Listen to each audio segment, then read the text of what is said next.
latest Glazers propaganda, Eriksen's early return, Scotty, the striker solution. We will be linked with everybody on this planet. United experience an MLB schedule. Davis talks on chill mode. And Premier League makes Ferguson a Hall of Famer. Good afternoon, Red Army. This is your boy Casey, aka Face, doing this for 1878 Casuals. We are brought to you by Terrorist Cult and the good people at Muma Mia Ice Cream. And this is what we call Chat Balls. Well, in the world of Manchester United, there's always something exciting going on. There's never a week with no news and no information. And here we're going to talk about what's going on our 1870 Casuals social media. Well, first of all, let's start off with the Glazers propaganda. Basically, they were talking about they put out in the media, because whatever is out in the media is what the Glazers want us to see and know, even though it could be spin, PR, or scare tactics. Right now, they were speaking on the fact that Sir Jim Ratcliffe and Sheikh Jazim are going to have to prove or remove themselves of any affiliation with any prior clubs. For example, Sir Jim owns Nice out of the French league, and if he was to buy the club, there's speculations or rumors that he would have to sell the club in order to buy Manchester United. And in the case of Sheikh Jazim, he would have to prove he has no ties to PSG. On the Sir Jim part, it seems plain and simple. He would just have to sell the club, but that will show the seriousness of his bid. And on the Sheik's part, he would actually have to prove he has no affiliation with PSG. And I can tell you, this is how it goes with the PSG.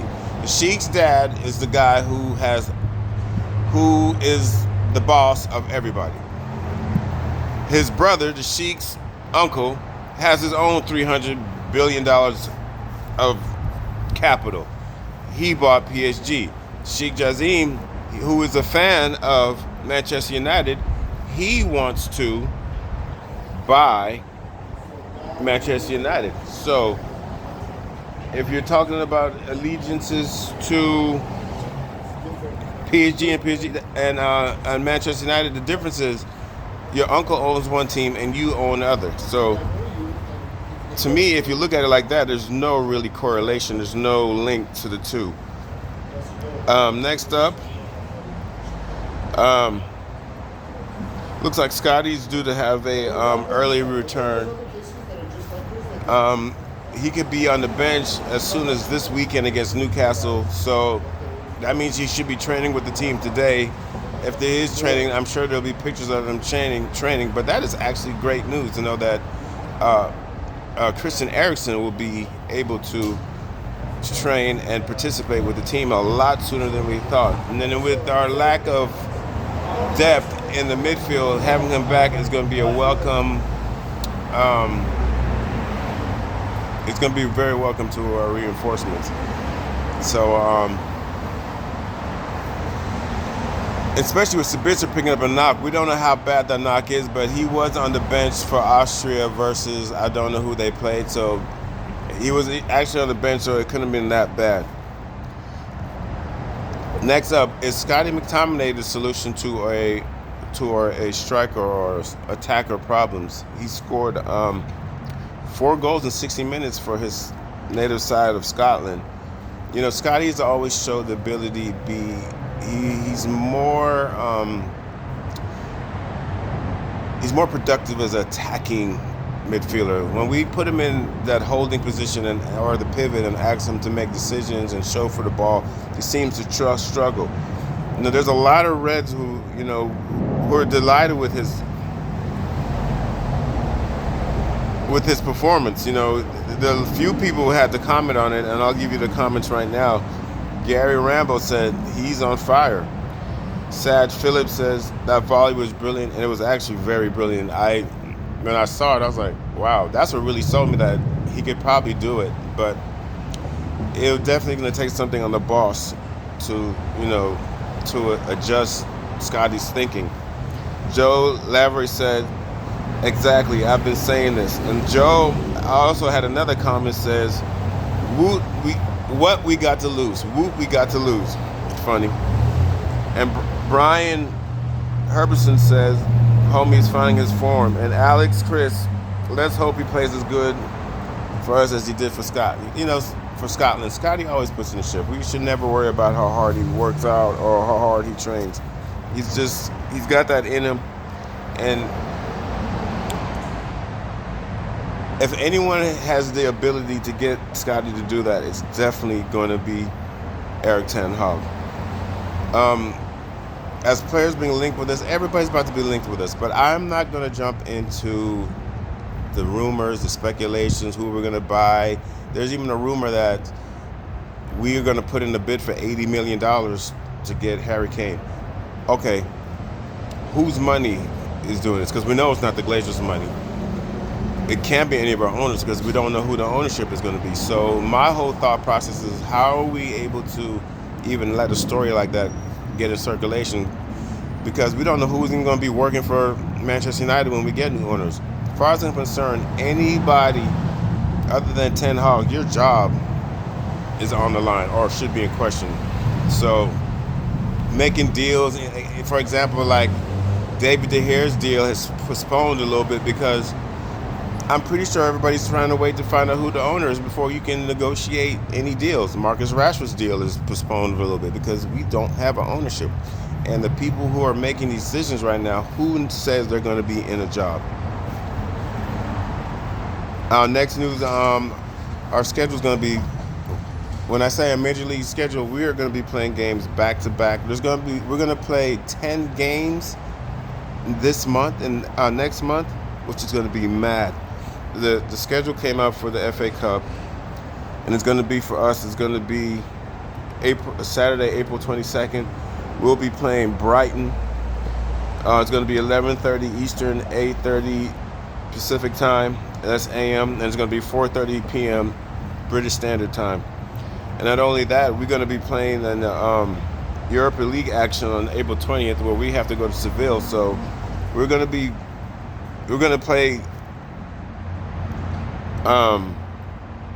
Europa League action. Then we're going to come back and play FA Cup semis 2 days later. This is that Major League Baseball schedule we're talking about. And then we got to incorporate that with the Premier League schedule. This is what we're paying for success. Erik ten Hag is a guy who believes that we should try to win every tournament, every game, and I like that. I love the fact that his mind state is to win, and he doesn't slag anything off and put anything else to the side.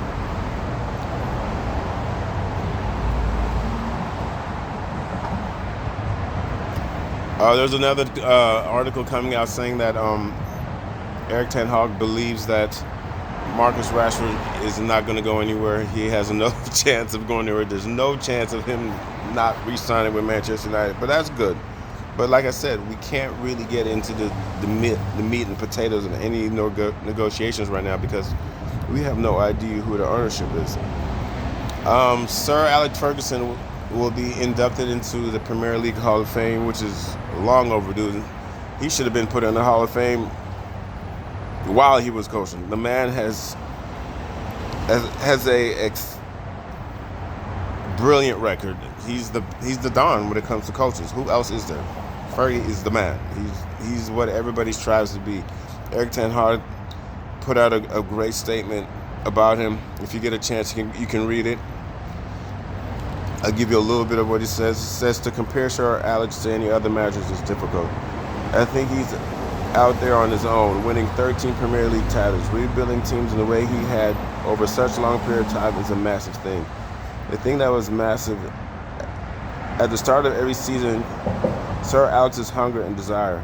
If you don't have that, he could sense it straight away and you are gone.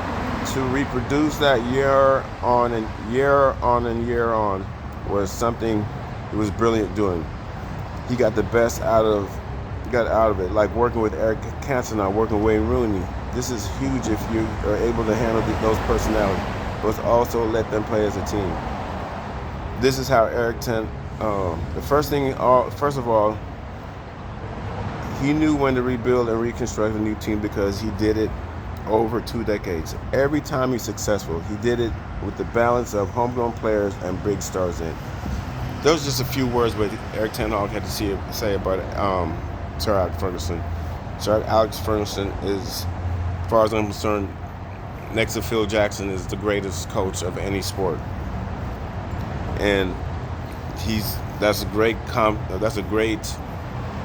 to be in. Finally, there's a funny little story going around saying that we plan to expand Old Trafford to 88,000 seats with the new South Stand extending over the railway line in the region of $200 million. This was brought out by Lawson in the Times. I just don't understand who is paying for this. I don't know who's making these financial decisions. We don't have an owner. So to me, it's all smoke and mirrors. I think it's all rumors. Anything to do with negotiations, rebuilding, all that stuff is going to change when we get new owners. So don't really fall for that too much till we find out who's going to be running the show. And when we do, it's going to be a beautiful thing. This is what we call Chat Bout. This is your boy Casey doing this for 1878 Casuals. We're brought to you by Terrace called and Moo Moo Mia Ice Cream. Up the Reds, and let's get these Glazers out of there.